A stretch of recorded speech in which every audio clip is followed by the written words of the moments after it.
There is nothing, unless you want to tell me something where you had some weapon pointed at his head that gives him justification to do that. I've had my say, so I will let you speak. Your Honor, we would anticipate an amended information at a later date. At this time, we would waive the reading on the record, and my client wishes to stay on mute and to also have an opportunity to address bond. Defendant, every way for reading standing mute as to all three charges. Court will enter that plea. Pretrial in this matter will be set September 9th at 1:30 before Judge Slay Monday. September 9th. Yes. September 9th, 2024, 1:30, Judge Slay Monday? Yes. Slay Monday. Sorry. As to bond. She had written several emails to our office that I have provided to Ms. Barroso. You said she's here? She is here. Okay, go ahead. Go ahead. In terms of the things that she's indicated in the documentation and has said to me directly, she says that these are exaggerated claims. She does not consider herself to have been assaulted. She says that night I was extremely intoxicated, upset and emotional over their domestic dispute and argument, and I was not when he continuously asked for me to leave him alone, get away from him, and to stop touching and pulling on him. I continued anyways and invaded him, which led to him simply pushing me away from him because I was not respecting his statements to leave him alone and stop touching and pulling on him. She says that she continuously explained this to the officers and that she fell. That was all. She also goes on to say, Joseph and I have known each other for at least 4 years and started our romantic relationship in the fall of 2023. Although the romantic relationship, we know each other very well from our years of friendship. We have a very healthy and great relationship, as she goes on to say.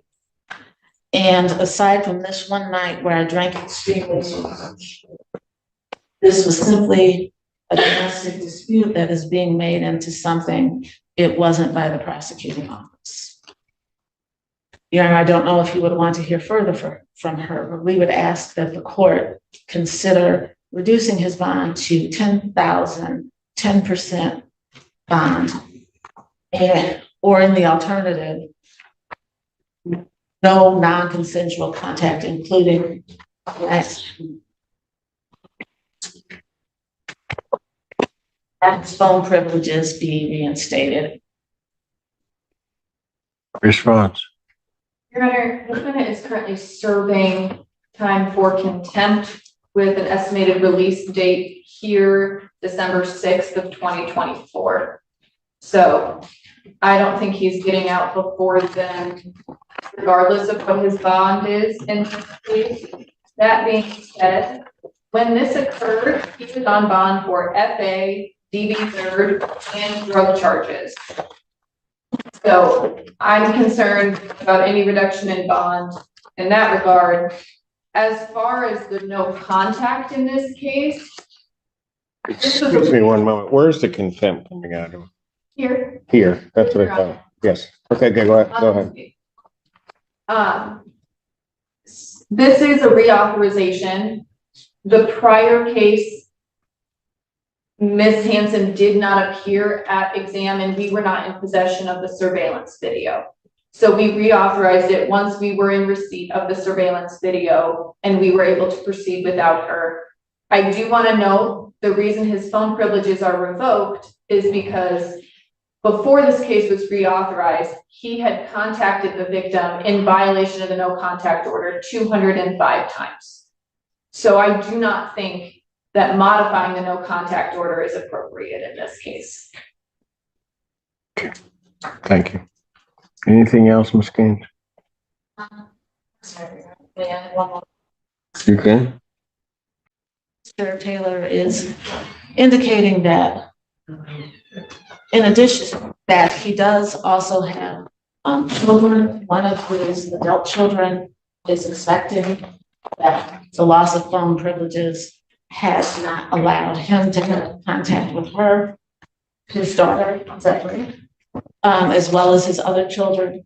He's also, it is also my understanding from reviewing the previous file that Ms. Hanson contacted our office and indicated that she was requesting that he call her, and there were no, and she had no allegations of him in any way saying anything that was harmful to her, and that she would like to have this phone contact. And she's here. If she wants to talk to me, that's fine. I mean, I'm ready to rule either way, but if she wants to say something. Right up to the podium. Go ahead. Your name, ma'am? Tina Hansen. All right, go ahead. What did you want to tell me? Regarding the phone and having those privileges back, one, children being the most important, being able to speak to their father and be involved, especially with his grandchild on the way as well. The original claim that was made that he instructed me to do certain things that the prosecution had said that was done was incorrect.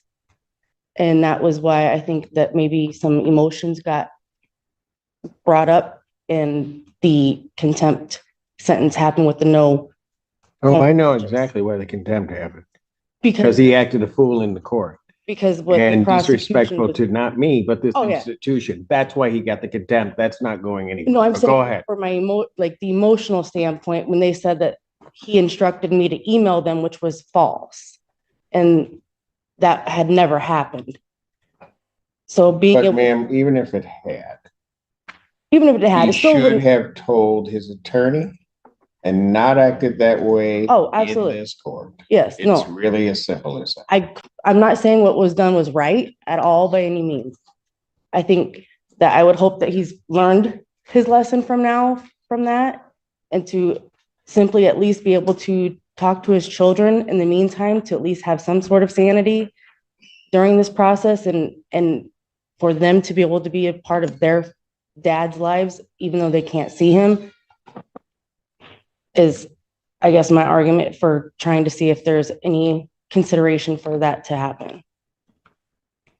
So you're only up here to talk to me about the phone. I could talk to you about everything if you wanted to. Well, I don't know that you want to, ma'am, because I mean, if what Ms. Gaines read to me was your rendition of what occurred that night. There was more that occurred that night that wasn't on video of me instigating and pulling, pushing. Ma'am, I'm going to tell you what, and I really, people who are victims and survivors of I don't like to interrupt it, and I'd be more than happy to hear from you. But I'm going to tell you, it was real clear to me. I wouldn't care what you did. There was no reason for him ever to lay hands on you in that bar and push you. Never an excuse. I don't care what you did. And then once he's separated and people are trying to, I'm watching the security officers try to calm him down. And he's like some caged animal walking around with reference to you. I then see you come through the security because they talked to you before you did. He goes up to you. If you want to say he invaded, hold on a second.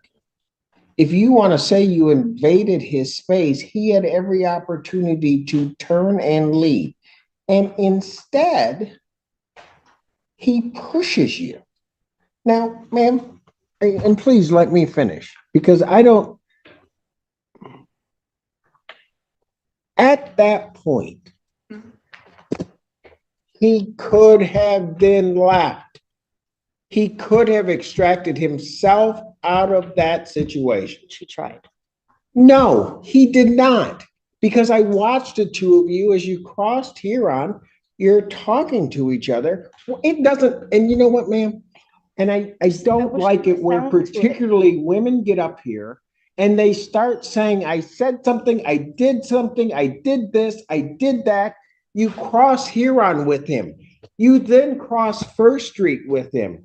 You're there talking, and then he just decides to punch you in the face. There is nothing, unless you want to tell me something where you had some weapon pointed at his head that gives him justification to do that. I've had my say, so I will let you speak.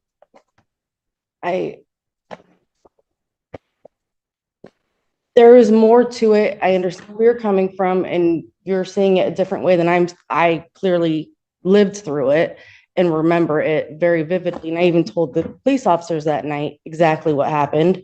I was never hit. The injury that they're Ma'am, I'm watching your face. I'm watching your face go down. No, my You whole did- body went down. I tripped. I was all over the place, Your Honor. I literally fell in the bathroom when I went to go throw up and busted my face on the toilet, but there's no cameras in there for that. I was extremely intoxicated. And as he's leaving, I'm following him. Ma'am, are you telling me that on the corner of First and Huron, the last part of the video I see, There's not a hit. I didn't see. Hold on. That he didn't swing at you? Nope. Oh, for God's sake. I did not see that. Okay, go ahead. That's it, Your Honor. Thank you. You may have a seat. Anything else from either side? No, Your Honor, thank you. Anything else from the defense? No, I have nothing further in terms of bond. I did want to say that Mr. Taylor did express great regret for previously in court. And I had forgotten to say that earlier. And he understands exactly why he has this.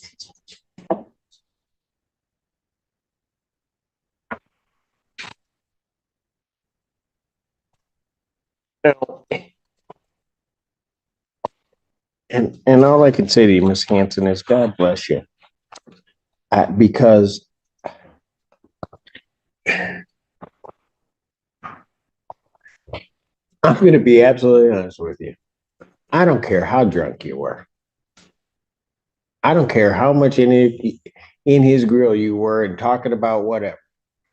I never saw you once take a swing at him.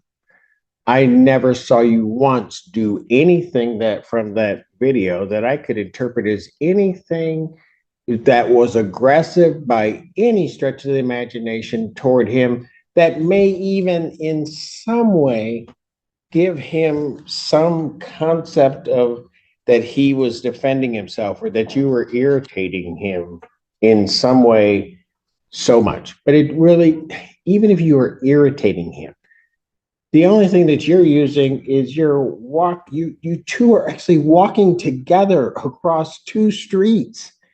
I sat there and watched it. So I don't know what video you're looking at to come to the determination that you tell me. And ma'am, again, I'm not here to yell at any victim or survivor of any offense, but I'm here certainly to put forth the reality of what I saw on that video. And he pushed you in the bar. You're trying to get up. He pushes you. So security has to get in between. They try to separate him and he's still doing that. And then he tries to go after somebody else that's there. And then finally they get him outside and he still won't just calm down.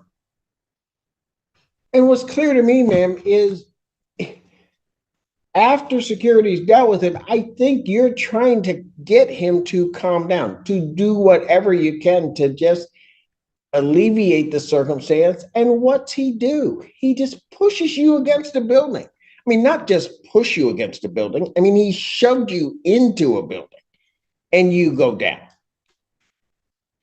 Then at some point, you guys are walking, you wait to cross the street twice. There is no contact at that point. Apparently, the two of you are talking. If he wanted to get away from you, he could have gotten away from you. And then you get to the other side, which is kitty corner from live bar. You're standing there. And ma'am, if you want to tell me he didn't hit you, then fine. You can tell me that. I know what I saw. I know what I saw from the time he took the swing to then what your reaction is. You didn't trip. And, you know, like I said, God bless you, God help you. When a man raises his hand to you, you don't have to give him an excuse. He's just wrong. That's how it works. I don't believe, and I'm not going to reduce the defendant's bond. In fact, given what I've seen, I think that the defendant's bond isn't high enough. Given his conduct in this court and what I saw on that video, his bond is raised to $250,000 cash surety. I am not reinstating his phone privileges. And at this moment in time, unless the PD wants to file a motion, he's going to serve out his contempt. Defendant is, that's it. Thank you.